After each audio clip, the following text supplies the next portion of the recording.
नमस्कार, न्यूज 69 में आपका स्वागत है। मैं हूं आपके साथ अंकिता। चलिए बढ़ते हैं खबर की ओर। जबलपुर के मनमोहन नगर स्थित सरकारी अस्पताल परिसर में 10 साल से खुला पड़ा सेप्टिक टैंक 2 सगे भाइयों की मौत का कारण बन गया। हादसे के बाद सीएम मोहन यादव शहर में मौजूद थे। देर रात लोक निर्माण मंत्री राकेश सिंह और विधायक अभिलाष पांडे मौके पर पहुंचे और सफाई ठेकेदार को सेवा से बर्खास्त कर दिया। शासन ने परिजनों को 4-4 लाख रुपए की सहायता राशि दी है, लेकिन अफसरों पर कार्रवाई न होने से नाराज कांग्रेस ने आज अस्पताल परिसर में प्रदर्शन किया, जिसके बाद चिकित्सा अधिकारी डॉक्टर अंशुल शुक्ला को हटा दिया गया। दोनों बच्चों का कुन्नम में किया गया अंतिम संस्कार। 10 साल से खुला था अस्पताल का टैंक। आज यहाँ धरने पर बैठे हैं आप लोग, क्या वजह थी? देखिए, कल जो दिल दहलाने वाली घटना हुई है, उस घटने में 2 बच्चों की मौत हो जाती है और उनकी मौत की कीमत तय कर दी जाती है। समय पूर्व उनको यहाँ से अलग कर दिया जाता है और संभवतः मेरे को लगता है आज उनका दाह संस्कार भी हो चुका होगा, सब क्रियाक्रम हो गया होगा। जवाबदारी कोई की तय नहीं करी गई। उस मामले को कैसे लीपापोती करके उसको शांत कर दिया जाए, उस बात पे पूरा प्रशासनिक तंत्र लग गया। जब हमारे कांग्रेस के साथी यहाँ पर उस बात के लिए आए तो आनन फानन में एक स्वास्थ्य कर्मचारी को जवाबदार ठहराते हुए उसको सस्पेंड कर दिया जाता है। लेकिन यहाँ के जो प्रभारी हैं उनकी कोई जवाबदारी नहीं, सीएमएचओ साहब की कोई जवाबदारी नहीं, कलेक्टर की कोई जवाबदारी नहीं, इस प्रदेश के मुख्यमंत्री की कोई जवाबदारी नहीं। मुद्दा यह है कि जब इतनी बड़ी घटना होती है, एक संवेदनशील व्यक्ति, संवेदनशील सरकारों का तरीका ये होता है कि जवाबदारी तय करे कि इस बात की पुनरावृत्ति ना हो, मगर पूरा प्रशासनिक तंत्र उस मामले को दबाने में लग गया। अभी तक कोई भी जवाबदार आदमी के ऊपर इस बात की जवाबदारी तय नहीं करी गई है कि ये घटना क्यों हुई। सीएमएचओ साहब यहाँ पर आए, वो बता रहे हैं कि जो प्रभारी है वो गजेटेड 2 ऑफिसर है, गजेटेड 3 ऑफिसर है, उसको निलंबित नहीं किया जा सकता। वो बात इस बात से बड़ी हो गई है कि 2 बच्चों की मृत्यु हो गई जो अपने घर के चिराग हो सकते थे। सीएमएचओ साहब उसकी जवाबदारी लेने तैयार नहीं, कलेक्टर साहब की तरफ से इस बात पे कोई बयान नहीं आया है और मुख्यमंत्री को तो इस बातों से कोई ख्याल रहता नहीं है। समूचे जबलपुर की जो स्वास्थ्य व्यवस्था है वो चरमराई है। यहाँ पर रोगी कल्याण समिति बनी है, उस रोगी कल्याण समिति में कौन कौन सदस्य हैं किसी को नहीं पता।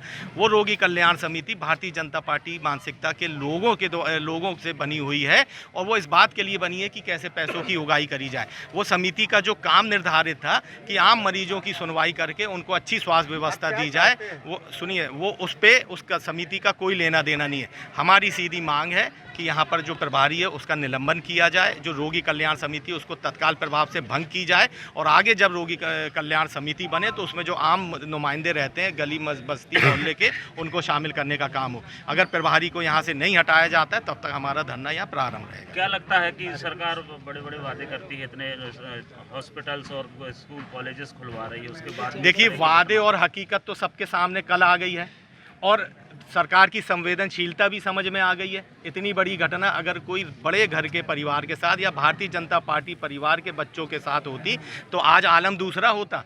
हम प्रभारी को हटाने की बात कर रहे हैं, इस जिले के कलेक्टर का ट्रांसफ़र हो गया होता अगर कोई भारतीय जनता पार्टी सरकार के परिवार के बच्चे के साथ ये घटना होती। साफ तौर पे इस प्रदेश सरकार के चलते आम गरीब बच्चों की, आम गरीब परिवार की जान की कीमत नहीं है, उसकी कीमत इतनी लगाई दी जाती है कि आनन फानन में मुआवजा देके उस बात को ठंडा किया जाए। ना प्रभारी पे जवाबदारी आए, ना सीएमएचओ साहब पे जवाबदारी आए, ना कलेक्टर पे जवाबदारी आए। वो जो गरीब स्वास्थ्य कर्मचारी है उस पे जवाबदारी तय करके उसको अलग करके अपनी जिम्मेदारियों से विमुख हो जाए।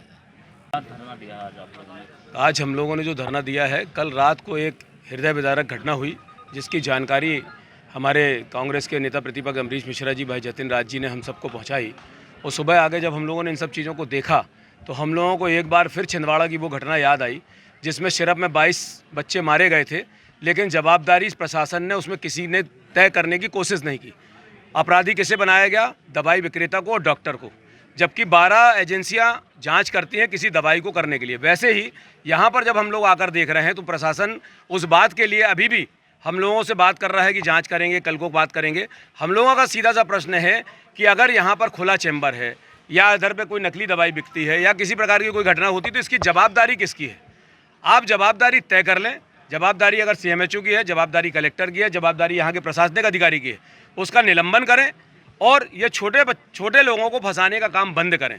और जो रोगी कल्याण समिति है जिसमें अभी सीएमएचओ साहब से हम लोगों ने पूछा तो उन्होंने बताया कि यहाँ के बहुत सारे ऐसे लोग उसमें शामिल हैं जिन्हें वो जिम्मेदार मानते हैं।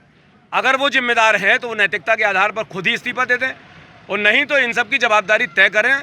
और रोगी कल्याण समिति को भंग करके उसमें कुछ ऐसे लोगों को समाहित किया जाए जो लोग यहाँ पर काम कर सकते हैं या जो लोग किसी विचारधारा से नहीं जुड़े हैं। हम लोगों की सीधी सी मांग है कि अगर यहाँ के प्रभारी को निलंबित नहीं किया जाता, रोगी कल्याण समिति को भंग नहीं किया जाता, तो हम लोग यहाँ पर बैठे। अनुराग जैन गढ़ावाल, प्रदेश प्रतिनिधि। दर्दनाक हादसा हुआ था, मामले में जांच के आदेश दिए गए, क्या कोई प्राथमिकी फिलहाल दर्ज की गई है या किस तरह से कार्रवाई? प्रकरण में दोनों बच्चों की मृत्यु के संबंध में मर्ग कायम किए गए हैं। आज जो है उनके परिजनों से के समक्ष पंचनामा करा के और उनका पीएम कराया गया है और सब परिजनों को सुपुर्द कर दिया गया है। मर्ग जांच में लिया गया है और जांच की जा रही है। अभी परिजन शोकाकुल हैं, उनके कथन नहीं लिए जा सके हैं। शेष जो साक्षी हैं उनके बयान आज लिए जाएंगे और अग्रिम जाँच करके वैधानिक कार्रवाई की जाएगी। Thank you. फिलहाल इस खबर में इतना ही। आप बने रहिए न्यूज़ 69 के साथ। नमस्कार।